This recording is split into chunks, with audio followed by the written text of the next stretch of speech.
Bonjour, bienvenue à votre émission La Victoire de l'amour. J'espère que vous allez bien cette belle journée du début février. Aujourd'hui, je rencontre quelqu'un que j'avais déjà rencontré il y a à peu près 20 ans.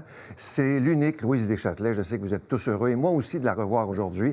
L'homélie sera faite par notre ami Luc Faneuf en chanson Jessica Poulain qui nous fera cette belle chanson de Ginette Renault, L'Essentiel, et la chronique hebdomadaire de Martin Larocque. Je suis Sylvain Charon. Bienvenue à votre émission La Victoire de l'amour. Un seul geste de toi viendra mon secours. Viens semer dans mon âme le grain de l'amour. Je traverse un désert et je meurs de soif.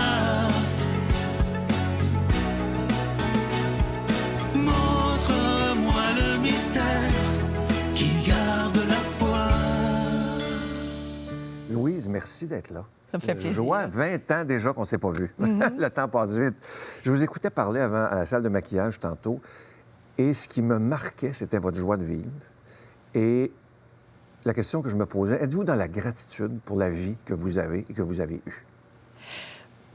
Je suis dans la gratitude parce que je me considère chanceuse d'avoir eu et la vie et la carrière que j'ai menée. Par contre, je ne suis pas, surtout pas uniquement là-dedans. Moi, je suis dans la vie. J'aime ça être partie prenante de ce qui se passe dans l'actualité de ma province, de mon pays, de ma ville, de mon environnement, dans l'actualité de mes amis, de ma famille et de ma famille élargie. C'est extrêmement important pour moi de rester une personne active là-dedans. Et je pense que c'est ça qui est l'aspect le plus important de ma joie de vivre, c'est que j'ai pas l'impression d'être mise de côté. Parce que beaucoup de gens âgés disent qu'ils sont mis de côté. Moi, je suis pas mise de côté. Je vis dedans, puis je force les autres à m'accepter. Et puis, c'est pas un trop gros effort. Et ça me permet, moi, d'être partie prenante de ce qui se passe dans l'actualité, même si je suis plus un élément vivant au sens où je ne bâtirai pas la société, mais je veux continuer à être partie de cette société-là. Ce qui était très touchant tantôt, je n'étais même pas prévu dans l'entrevue, c'était de vous voir avec Jessica, qui va chanter pour vous tantôt. Et comment, elle, qui est toute jeune, comment ça l'a bouleversée dans le bon sens de vous entendre. Est-ce que ça vous touche, ça? Que vous réussissiez à toucher même des gens beaucoup plus jeunes? Bien, ça me touche parce que je sais que je suis encore capable de parler à des jeunes personnes comme ça et d'arriver à les rejoindre. Parce que j'ai senti dès le début de la conversation qu'elle cherchait, non pas une orientation, mais elle cherchait un petit coup de pouce pour une période peut-être un peu plus complexe de sa vie. Puis quand tu sens ça chez quelqu'un, tu as le goût de lui offrir une possibilité de se comprendre et de s'améliorer et d'aller plus loin. Et comme elle est à un tournant que moi, j'ai vécu dans ma vie, un tournant où ma vie n'était pas particulièrement belle sur le plan personnel, où j'avais des problèmes et où j'ai été obligée d'aller en thérapie parce que je savais que si je restais dans mon marasme, ce serait de ma faute à moi et qu'il fallait que je corrige des choses dans ma façon d'aborder l'existence pour être mieux que je ne l'étais. Et ça, je peux me permettre de le dire, c'est moi qui l'ai vécu. Donc, si elle, ça peut l'aider de se dire, bien, elle aussi a vécu ça, c'est intéressant de le faire.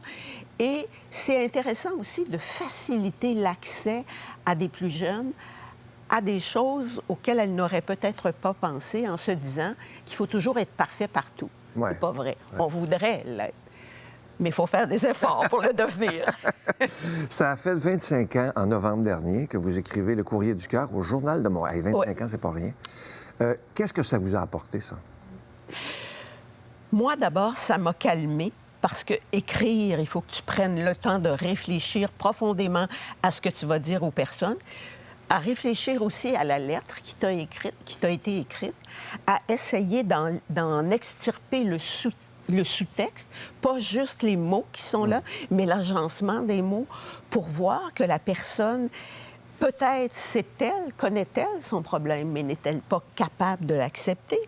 Peut-être est-ce qu'elle est déjà sur le chemin de la guérison et elle ne le sait pas? Et peut-être a-t-elle besoin juste d'une orientation j'oserais dire dans le ciel, mais d'une orientation vers l'avant qui va lui permettre de rebondir. Et ça, pour moi, c'est important parce qu'il y a beaucoup de gens qui m'ont servi dans ma vie à m'améliorer et à me sentir mieux quand ça allait pas bien. Alors, c'est important que je le remette à d'autres. Ouais. Qu'est-ce qui a changé? Ça, il y a toute une étude sociologique qu'on pourrait faire avec ça. Qu'est-ce qui a changé depuis 25 ans dans la société? Parce que là, vous avez tout vu, vous avez tout un étalage, là.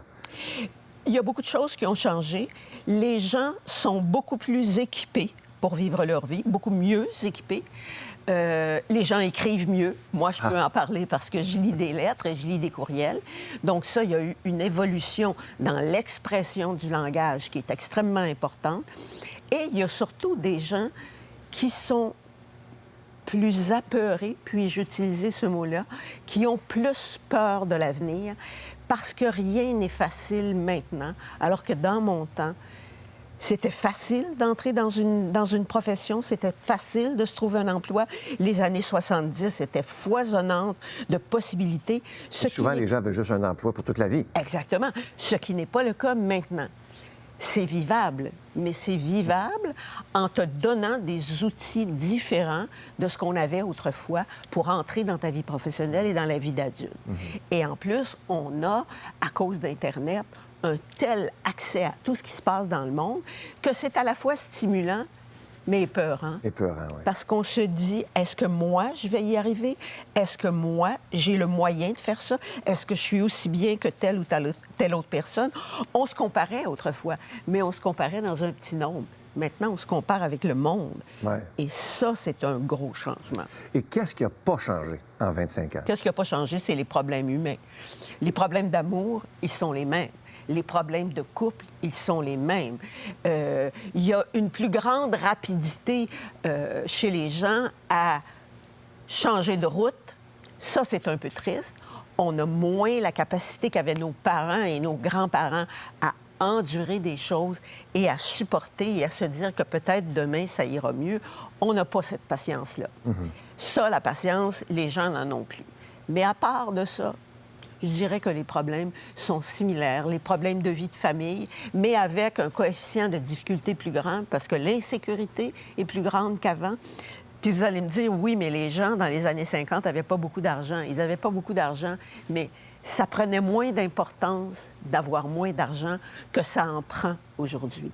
Et c'est pour ça qu'aujourd'hui, il faut se donner les moyens de calmer son moi intérieur pour s'accepter, accepter sa vie telle qu'elle est et être capable de faire son chemin à travers toute la flamboyance qu'il y a autour, parce qu'il y en a beaucoup, malheureusement. Est-ce que c'est arrivé à Louise Deschâtelet, devant une lettre, d'être très émue? Oui, plusieurs fois. Ah oui. Qu'est-ce qui vous émeut? Ce qui m'émeut le plus, c'est quand des gens t'écrivent et que tu sens dans la lettre que tout est parti d'une bonne personne, la volonté qu'un couple perdure, la volonté d'aimer tes enfants et de bien les élever, puis que tu as raté ça. C'est extrêmement difficile à lire parce qu'il n'y a personne ou peu de gens qui sont foncièrement mauvais. Il y en a très peu. On pense pareil. Oui. Et à partir de ça, quand tu as raté ta famille, ton couple, puis que dans ton travail, ça va mal, c'est extrêmement difficile de remonter le moral de quelqu'un qui est dans une période comme ça. Mais ce qui est important, c'est d'essayer de trouver la petite lumière qu'il y a dans tout ça pour orienter la personne vers ce qui pourrait l'aider, elle. Et souvent, ce qui pourrait aider la personne, c'est de se recentrer sur soi-même. De se dire, moi, j'ai des qualités, j'ai des possibilités, il faut que j'aille les rechercher pour m'en servir à bon escient et inverser la vapeur de ma vie. Mais c'est des moments pas simples, c'est des revirements qui demandent beaucoup de volonté, beaucoup d'énergie et souvent le retour à une vie intérieure, une vie spirituelle plus importante, que la vie matérielle et que la vie publique. Pensez-vous que dans le monde individualiste qu'on vit maintenant, que le pardon et l'empathie sont essentiels? Essentiel, essentiel. Je sais que dernièrement, en ce qui concerne l'empathie, on a dit un peu partout que c'était ringard, que c'était gnangnan, que dans le fond, c'était une façon de s'en sortir. C'est pas vrai. être empathique aux gens qui sont devant toi, là, ça demande un effort. Ça demande un effort parce que la personne ne te plaît pas nécessairement du premier coup d'œil et il faut avoir le courage d'aller chercher chez la personne qui est devant nous le petit quelque chose de lumineux qu'elle a qui fasse que tu puisses amorcer une approche vers cette personne-là. Moi, je dis souvent aux gens, quand vous sortez dans le public, vous êtes à l'épicerie, vous êtes à la banque, vous êtes dans un lieu public, puis vous voyez quelqu'un, vous vous accrochez dedans, ou la personne, vous sentez qu'elle a besoin de vous parler ou qui vous dit bonjour, répondez tout le temps. Ah oui. Parce que vous serez peut-être la seule personne à qui cet être humain-là va parler dans sa journée, dans sa semaine et peut-être même dans son mois. Parce que l'isolement est très grand, surtout Ça, vous dans le voyez? Vous le voyez beaucoup dans les lettres, ça? beaucoup, beaucoup, beaucoup, beaucoup. L'isolement est très grand et les gens qui sont isolés ont tendance à s'isoler encore plus. Dans les campagnes, heureusement, il y a encore une espèce de vigueur sociale qui fait que la dame qui est 2 rues à côté, mais très loin de chez toi, si tu la croises à l'épicerie, tu vas lui parler. Et il y a une communauté qui va aider madame qui vit toute seule, madame une telle qui a toujours été dans la paroisse. Dans les villes, c'est très différent. Tu peux être sur le même étage que quelqu'un puis ne jamais avoir dit bonjour à ta voisine qui habite au 3e, qui descend l'escalier puis qui passe sur ton balcon pour descendre en bas. C'est important d'être présent aux gens qui sont autour et de ne pas avoir peur de ça. Les gens ont peur de ce contact humain. Amorcez-le. Dites juste un bonjour, comment allez-vous? Puis écoutez la réponse. Puis souvent, la réponse va vous dire l'état dans lequel est la personne. C'est très beau. Comment vous acceptez le vieillissement dans votre vie? Pouf! Comme je l'ai répété souvent, j'ai eu ma période de 49,5, 50,5, où ça a été très difficile. Mais cette période-là n'était pas une période très belle de ma vie. Il y avait pas mal de choses qui n'allaient pas bien. Et c'est là que j'ai décidé que ça allait changer. Parce que je voulais même pas qu'on me fête à mes 50 ans, tellement j'haïssais ça vieillir. Ah oui. Je peux pas dire que j'aime ça, là. Je ne te raconte pas aujourd'hui que je trouve ça non. Mais à partir de là, je suis allée en thérapie, j'ai travaillé sur moi, j'ai compris pourquoi j'avais fait des choses insensées que je n'aurais jamais dû faire. Et ça m'a permis de repartir l'année suivante. Ça m'a pris presque 1 an.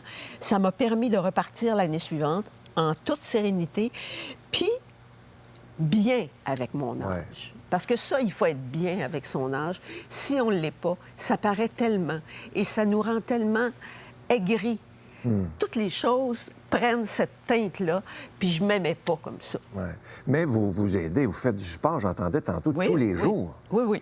Moi, j'essaie de m'entraîner tous les jours. Il y a des jours, c'est moins bien que d'autres, mais globalement, 7 jours semaine, même quand ça ne me tente pas, parce que je sais à quel point, après, je vais être bien. Et ma première période d'entraînement, les 5 jours de semaine, c'est la technique NADO. Technique NADO, il faut que tu te concentres là-dessus pour compter ce que tu as à faire, ce qui permet d'être dans une période d'intériorisation, d'être à l'intérieur de moi, de me concentrer sur moi, puis de me sentir bien avec moi. Parce que même si l'exercice, ça ne me tentait pas de le faire en me réveillant, et je le fais tout de suite, après m'être débarbouillée, puis avoir pris même pas un café, un verre d'eau et un verre de jus, je sais que là, je peux être en état de détente, puis je le fais en général avant que le jour se lève. Ah, c'est bien, en tout cas. Je vous offre en terminant cette belle carte de la prière de la sérénité. Je vous l'offre. Merci. Merci d'être ce que vous êtes. Et j'espère vraiment vous revoir parce que j'aurai encore bien des questions à vous poser. Je vois juste le mot sagesse. Je vous offre une très belle chanson qu'on a choisie pour vous parce que les paroles, c'est magnifique. Interprétée par Jessica, que vous avez rencontrée tantôt, de Ginette Renault, L'essentiel. Merci.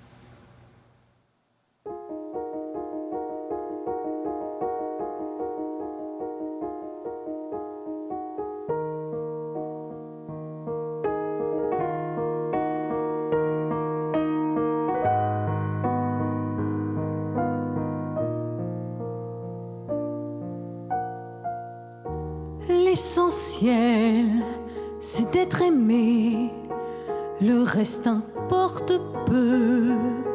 La seule vérité, c'est compter pour quelqu'un, quoi qu'il puisse arriver. c'est entrer dans son cœur et n'en sortir jamais. C'est recevoir autant qu'on aimerait donner, ne plus s'appartenir, en être rassuré. C'est voir la joie de l'autre et fondre de bonheur, mériter sa confiance et devenir meilleur. L'essentiel, c'est d'être aimé, contrairement à tout ce qu'on peut raconter. Ce n'est pas la fortune ou la célébrité qui ne sont que du vent et ne font que passer. Je crois que l'important est fait de petits riens, être attendu le soir et courir en chemin. Un des plus beaux cadeaux que nous ait fait la vie, c'est quand notre prénom a l'air d'un mot gentil. L'essentiel, jour après jour, c'est le rire aux éclats d'un enfant qui accourt et qui nous saute au cœur en guise de bonjour. Que demander de plus quand ses bras nous entourent? Le reste importe peu. La seule vérité, c'est compter pour quelqu'un, quoi qu'il puisse arriver. Être un jour exilé en pays étranger et avoir dans son cœur quelqu'un à qui parler, c'est inspirer à l'autre un sentiment si fort qu'il pourrait nous survivre au-delà de la mort. C'est d'être aimé encore et toujours, mon amour.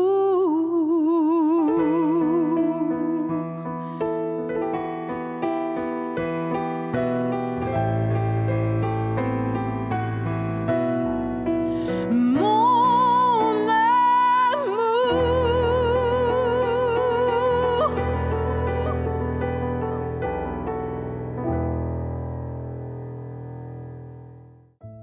Notre Père qui es aux cieux, que ton nom soit sanctifié, que ton règne vienne, que ta volonté soit faite sur la terre comme au ciel.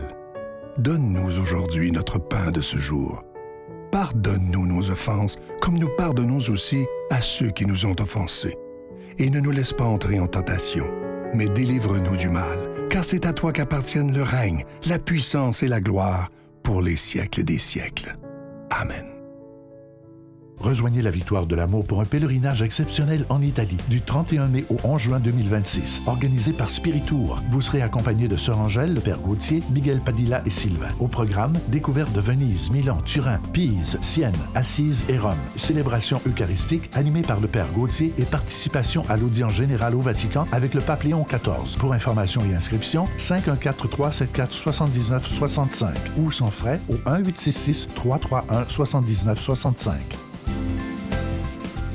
Je suis tellement content de vous parler de ce magnifique cadeau du mois de février. C'est le mois de l'amour et de l'amitié, de la Saint-Valentin. Regardez bien à l'écran, c'est absolument magnifique. Un cœur en pendentif, évidemment, qui est en acier inoxydable. Ça vient avec la chaîne qui est aussi en acier inoxydable, donc ça ne ternira pas. Je vous rappelle que ce bijou, il est déjà béni. Ça se donne vraiment bien en cadeau et c'est un beau cadeau à se faire également. Je vous rappelle que vous le recevrez avec un don de 25 $ et si vous en voulez deux, avec un don de 40 $. Je tiens à vous remercier parce que ce mois-ci, en février, ça fait 31 ans que la Victoire de l'amour existe. Alors imaginez, 31 ans déjà, je vous remercie de tout mon cœur. On vous le poste rapidement parce qu'on veut que vous l'ayez le plus tôt possible si vous voulez le donner en cadeau, évidemment, pour la Saint-Valentin. Alors merci de tout cœur de ce que vous faites pour la Victoire de l'amour. Merci de votre soutien financier, mais aussi merci de tout cœur de nous porter dans votre prière depuis tellement d'années. Je vous en remercie de tout mon cœur. Voici comment vous procurer ce magnifique cœur de la Saint-Valentin, mois de l'amour et de l'amitié.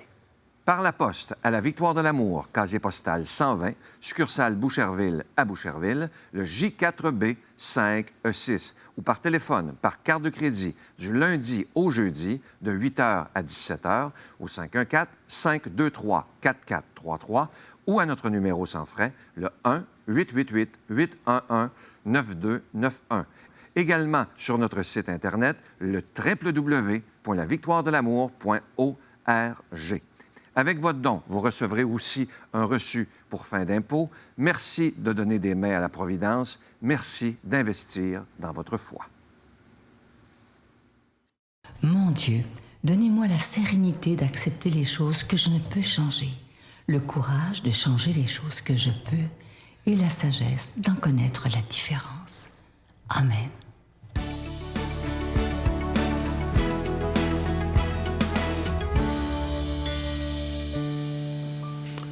Bon dimanche, les victorieuses, les victorieux et tous ceux qui doutent encore. Merci de m'accueillir.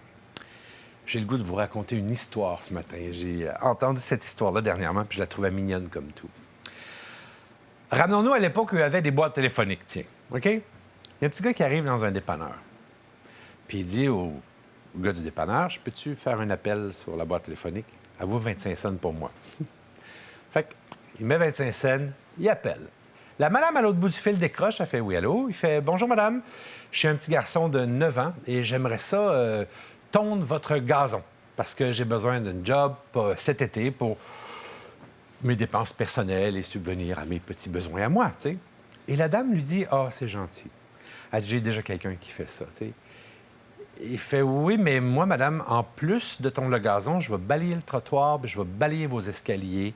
Je vais vraiment bien finir la job. » Puis la dame dit, « C'est gentil, merci, jeune homme, mais j'ai déjà quelqu'un qui le fait, tu sais. » Le petit gars insiste, il dit, « Madame, je vais le faire pour la moitié du prix de l'autre petit gars. Elle fait, « Écoute, c'est gentil, j'aime beaucoup ce que t'es, mais non, merci. J'ai déjà quelqu'un. » Il fait, « OK. » Puis il raccroche.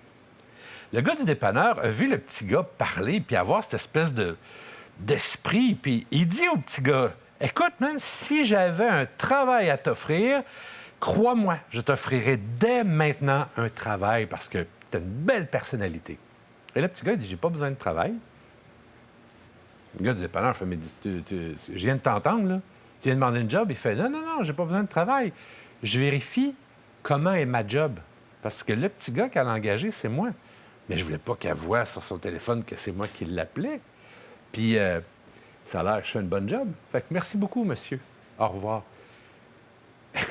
Moi, quand j'ai lu cette histoire-là, j'ai fait « C'est quoi cette affaire extraordinaire? » Dans la vie, c'est pas tout le monde qui a besoin de savoir si vous êtes bon ou pas bon. C'est juste vous. Vous par rapport à vous-même. La confiance, là, puis l'estime, elle vient de nous. Dans la vie, c'est nous contre nous. C'est tout. Puis on réalise facilement qu'on en vaut la peine.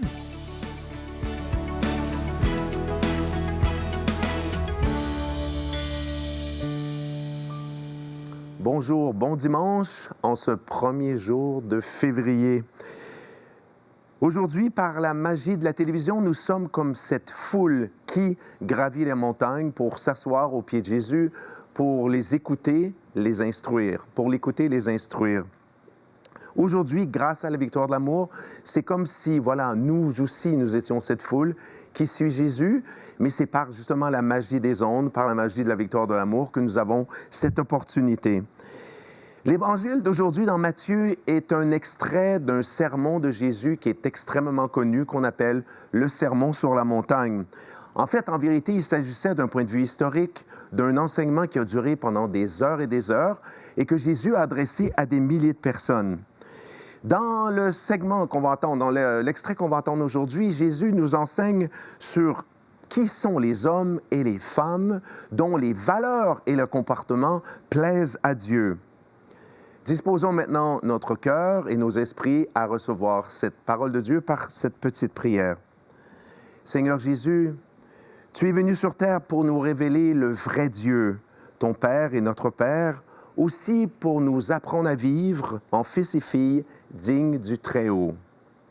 Donne-nous de désirer ton royaume plus que tout, afin que nous vivions non pas en fils de ce monde, mais plutôt en fils de lumière, attendant de toi seul notre consolation, à être avec toi dans ton royaume. Amen. Mais qui sont justement ces personnes, ces gens, déjà du temps de Jésus, mais Jésus nous parle aujourd'hui, dont les valeurs et l'attitude correspondent à ce que Dieu attend d'eux. Écoutons Jésus. « Heureux les pauvres de cœur, le royaume des cieux est à eux. Heureux les doux, ils obtiendront la terre promise. Heureux ceux qui pleurent, ils seront consolés.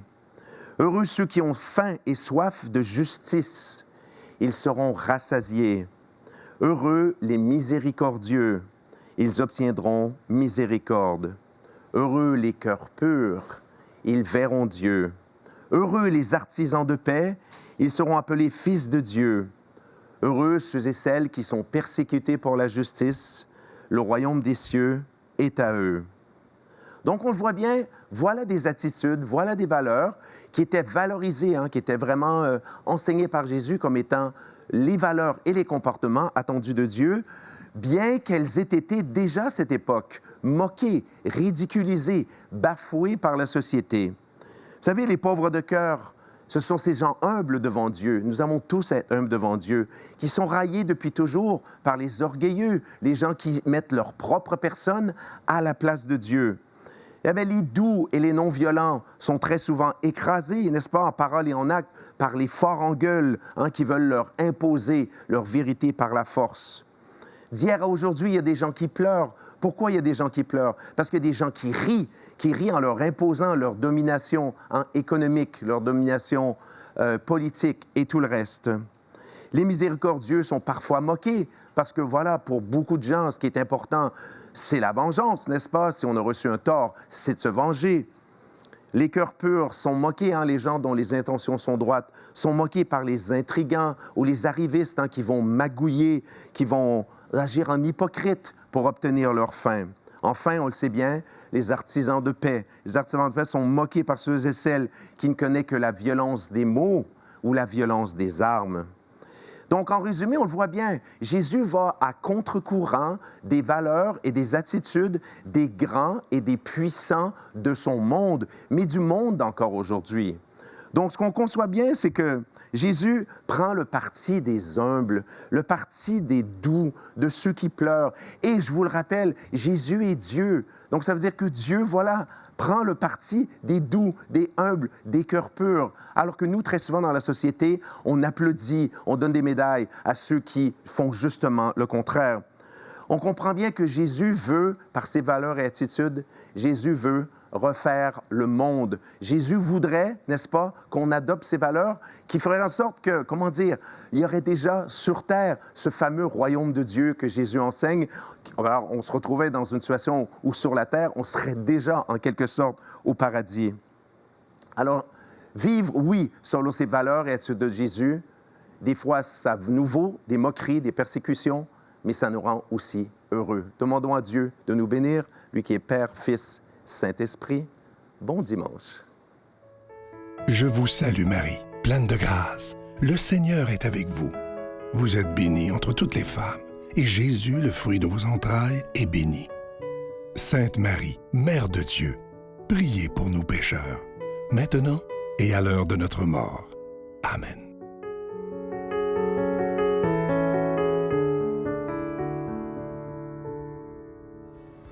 Si vous saviez comment je me sens privilégié de pouvoir rencontrer des gens comme Louise Deschâtelet, pour moi, ça a été un moment extraordinaire.